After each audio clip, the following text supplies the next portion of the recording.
세례 요한의 출생을 지금 다루고 있는 본문인데, 이 세례 요한은 구약 마지막 성경인 말라기에 예언된 선지자입니다. 말라기 마지막 장인 4장에 보면 메시아의 날이 이르기 전에, 다시 말하면 메시아가 이 땅에 오시기 전에 엘리야를 하나님이 먼저 보내시겠다, 그 말씀이 나옵니다. 왜 느닷없이 엘리야인가? 엘리야는 구약의 대표적인 선지자입니다. 이 말은 엘리야와 같은 위대한 선지자가 메시아가 오시기 직전에 먼저 오게 된다, 그런 말씀인데, 예수님께서는 바로 이 말라기에 예언된 이 엘리야가 바로 세례 요한이다, 예수님이 친히 그렇게 말씀해 주셨습니다. 이 세례 요한의 출생은 다시 말하면 이 성경에 약속된 이 메시아가 세상에 오신다는 것을 세상에 알리는 신호와 같은 그런 역할을 하는 것입니다.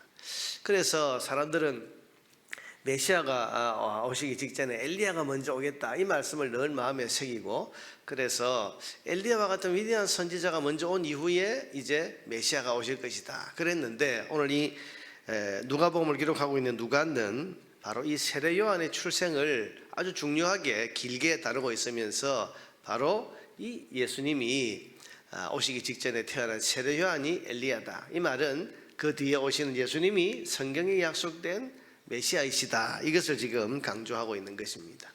여러분, 세례 요한의 출현은 마치 여러분 영화의 본편을 보여주기 전에 예고편을 먼저 보여주면서 사람들이 그 영화에 주목하도록 하는 것처럼, 그의 이 참 범상치 않은 출생, 나이 많은 그 여인이 아기를 가질 수 없는 여인이 아기를 가지는 이런 것, 그리고 그 출생하게 되는 과정 속에서 그 아버지의 그 입이 그 출생하기까지 다물어지고 말을 못하게 되는 이런 특별한 일. 여러분, 이 사가랴는 제사장인데 제사장이 말을 못하고 지금 갑자기 벙어리가 되었다, 굉장히 사람들이 주목할 일이 아닙니까? 그리고 나이 많은 이 여인이 아기를 낳았다는 건 온 유대 산골에 어떻게 그런 일이 일어날 수 있나 하면서 다 집중해서 보는 그 일이고, 그리고 오늘 본문에 있는 것처럼 그 이름이 지어지는, 한 번도 이 요한이라는 이름으로 그 집안에 이름 지은 일이 없는데, 사가랴 집안이니까 다 사가랴라는 이름을 붙여서 짓자 이랬는데,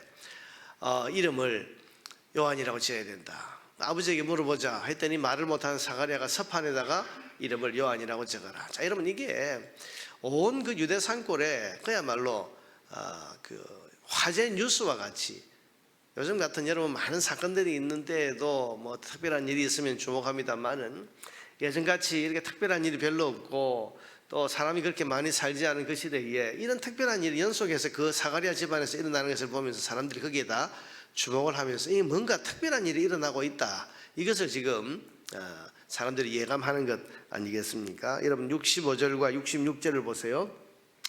그 근처에 사는 자가 다 두려워하고, 왜? 지금까지 이 사가랴 집안에서 일어나는 이 아이의 출생 과정에 있는 모습을 보면서 사람들이 두려움을 느끼는 거예요.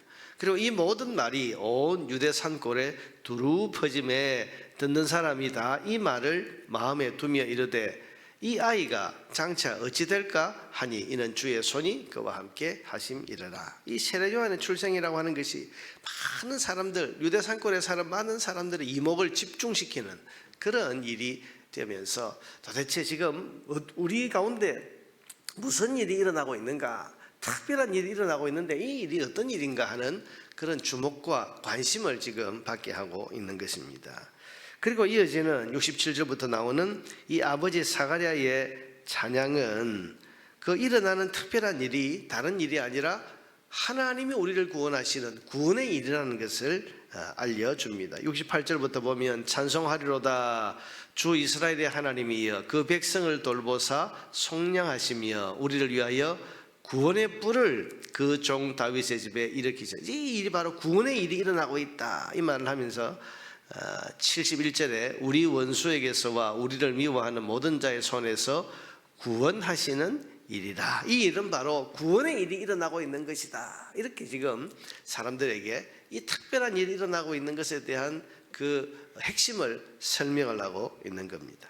그리고 이 구원의 일은 어떤 일이냐, 아브라함 때부터 하나님이 약속하신 그 언약을 성취하시는 일이다고 말합니다. 72절과 73절에 보면, 우리 조상을 긍휼히 여기시며 그 거룩한 언약을 기억하셨으니 곧 우리 조상 아브라함에게 하신 맹세라. 하나님께서 아브라함에게 하신 이 맹세를 이루시기 위한 구원의 일이 지금 벌어지고 있다. 그렇게 또 설명을 합니다.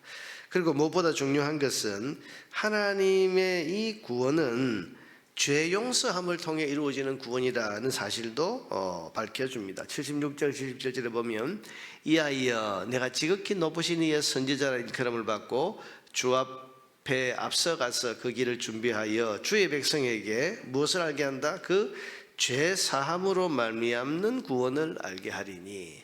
그러니까 지금 일어나고 있는 이 구원의 일은 다른 일이야. 정치적인 일이 아니고 무슨 어떤 경제적인 그런 것이 아니고 로마로부터 독립하는 것 이런 것이 아니고 죄 용서함을 주시는 구원, 이 일이 지금 우리 가운데서 벌어지고 있다. 이렇게 말하고, 여러분 오늘 나오고 있는 이 사가랴의 찬양은 지금 그들 가운데 이루어지고 있는 이 일이 어떤 일이라고 하는 것을 마치 해설하고 있는 것 같은 그런 지금 찬양의 가사가 담겨 있습니다. 이 구원은 사람들은 이때 정치적인 구원을 바라고 로마로부터 해방되는 걸 바라고 그게 구원이라고 생각했는데 이 사가랴는 그게 아니다. 우리 가운데 이루어지는 이 일은 죄 용서함을 통해서 받는 구원이다. 죄 용서함을 받는다는 것은 뭡니까? 하나님과의 관계가 회복되는 것이 구원이다. 이렇게 말하는 거죠. 여러분 구원의 핵심은 죄 용서에 있습니다. 죄의 문제를 해결하지 못하면 구원도 없습니다.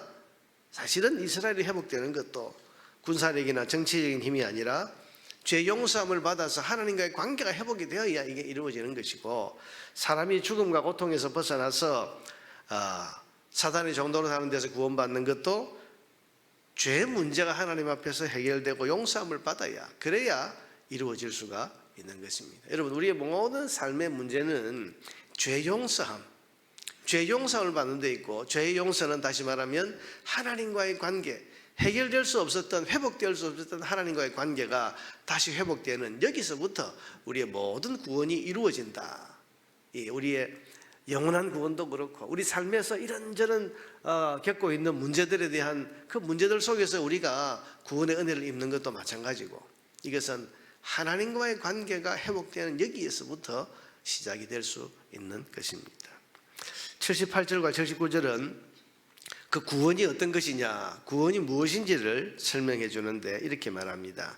이는 우리 하나님의 긍휼로 인함이라. 하나님 우리를 긍휼히 여기시는 것인데, 이로써 이 구원이 임하면 어떤 일이 일어나는가?